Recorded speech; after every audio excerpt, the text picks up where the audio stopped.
आम खबर दें आपको इलेक्शन इल्तिवा केस के हवाले से सुप्रीम कोर्ट ने फैसला सुनाना शुरू कर दिया है। इसी हवाले से बात कर लेते हैं। हमारे साथ मौजूद हैं सीनियर एंकर पर्सन समी इब्राहिम साहब। समी साहब, फैसला लिखवाना शुरू कर दिया गया है?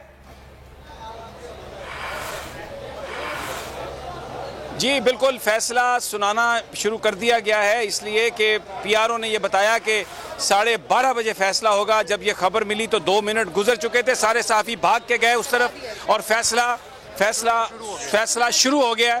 फैसला सुना रहा है 3 मेंबर बेंच। और ये पंजाब और केपीके में जो इलेक्शन के इल्तवा का मामला था उस पर पहले ये खबर थी कि शायद 4 बजे, लेकिन अब फैसला सुनाया जा रहा है। सुप्रीम कोर्ट का बेंच फैसला इस वक्त सुनाया जा रहा है। मुख्तसर फैसला बताया जा रहा है, सुनाया जा रहा है। डिटेल जजमेंट बाद में होएगी। हम यहाँ पर मौजूद आपको बता रहे हैं 3 मेंबर बेंच फैसला सुनाना उसने शुरू कर दिया है। ये शॉर्ट जजमेंट है और जो डिटेल जजमेंट है वो बाद में रिलीज़ की जाएगी। तमाम जो रिपोर्टर्स हैं, वकला जो हैं, वो कमरे अदालत में मौजूद हैं और वहाँ पर फैसला सुनाना शुरू कर दिया गया है। हम इंतज़ार कर रहे हैं, जैसे ही हमें कमरे अदालत से कोई इन्फॉर्मेशन आती है तो हम आपके साथ शेयर करेंगे।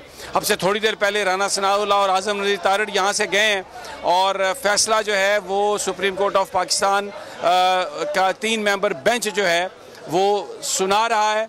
हम इंतज़ार कर रहे हैं, जैसे ही आप हमारे साथ ही रहिए, जैसे ही कोई फैसला आता है